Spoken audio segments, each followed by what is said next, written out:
Assalamualaikum warahmatullahi wabarakatuh. Saya Yudhistira Ramadan, perwakilan dari kelompok, ingin mempresentasikan artikel penelitian mengenai dukungan sosial pada mahasiswa kerja yang mengalami burnout.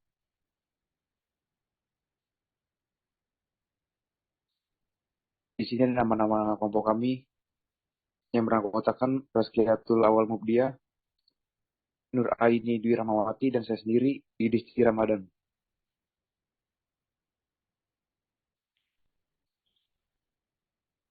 Pendahuluan. Tuntutan perkuliahan maupun pekerjaan bagi mahasiswa yang bekerja membuat mahasiswa sulit membagi waktu antara bekerja dan kuliah, sehingga aktivitas mahasiswa menjadi lebih padat seperti harus menyelesaikan tugas kuliah dan tugas pekerjaan yang menyebabkan mahasiswa cenderung mengabaikan tugas kuliah. Orpina dan Prahara 2019. Penelitian yang dilakukan oleh Lingard menunjukkan bahwa mahasiswa yang mengalami kesulitan dalam mengatur kerja dan kuliah dapat menyebabkan mahasiswa yang bekerja menjadi stres. Lingard 2007. Keadaan burnout akademik dapat dipicu oleh adanya beban atau tuntutan akademik yang berlebihan dan terus-menerus, sehingga menyebabkan individu merasakan stres dan berpengaruh pada kondisi mental serta prestasi akademik yang diperoleh. Aguayo et al. 2019, Christina 2020, Gunggor 2019. Individu yang mengalami burnout akademik ditandai dengan kejenuhan secara fisik maupun mental, kehilangan minat atau menghindar dari lingkungan belajar, perasaan tidak berdaya, dan putus asa. Kondisi tersebut dapat dialami oleh siapa saja, termasuk pada kalangan mahasiswa. Aguayo dan kawan-kawan 2019, Andi et al. 2020, Christiana 2020, Gunggor 2019, McCormack and Cotter 2013.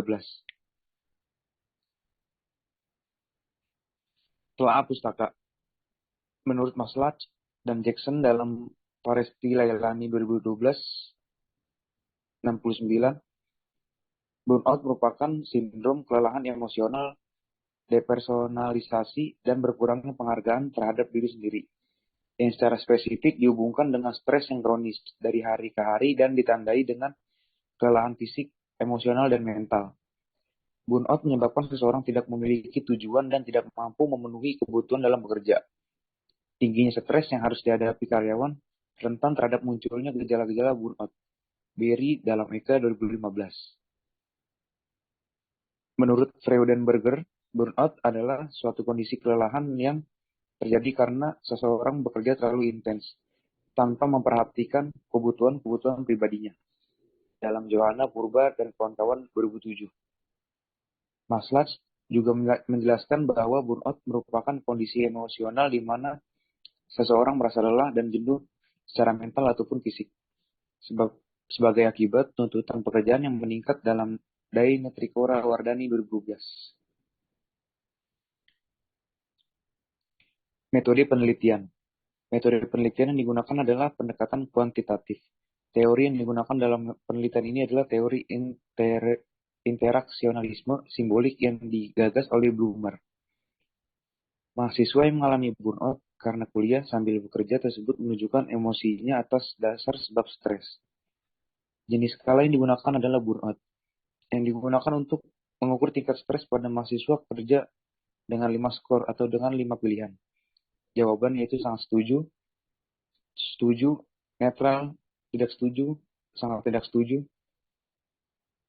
Jawaban tersebut menunjukkan tingkat persetujuan terhadap serangkaian pertanyaan. Hasil.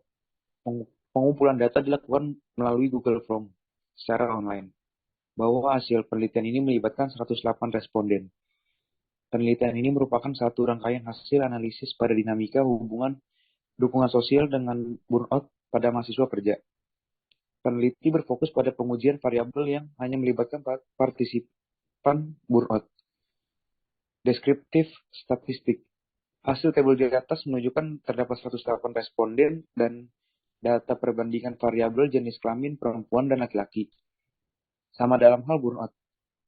Keduanya sama atau rata, yaitu 54 laki-laki dan 54 perempuan. Atau disebutnya validnya 54. Missingnya 0, minnya 31.519 pada laki-laki dan 31.818 pada perempuan, serta minimumnya 11.000 pada laki-laki dan 10.000 pada perempuan. Kesimpulan dan saran. Pada mahasiswa yang kuliah sambil bekerja yang mengalami burnout dari hasil penelitian dapat diartikan, mahasiswa yang kuliah sambil bekerja cenderung mengalami burnout atau masa kebosanan. Hasil pengukuran tingkat stres pada mahasiswa tingkat akhir ini didapatkan hasil yaitu mahasiswa mengalami stres sedang. Hal ini dikarenakan faktor internal yaitu kurang bisa memahami dan menyikapi masalah dengan baik.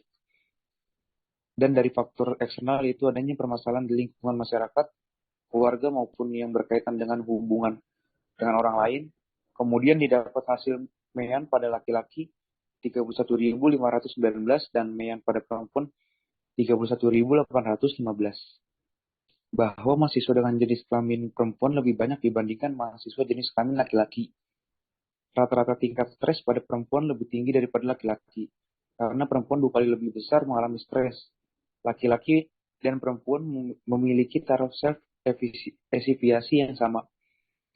Adapun untuk saran adalah sebagai berikut. A. Bagi responden, yaitu bagi mahasiswa disarankan untuk mencari solusi untuk menghadapi burnout kerja sambil kuliah. Yang kedua, bagi profesi keperawatan, untuk menerapkan strategi dalam menangani kasus-kasus seperti stres.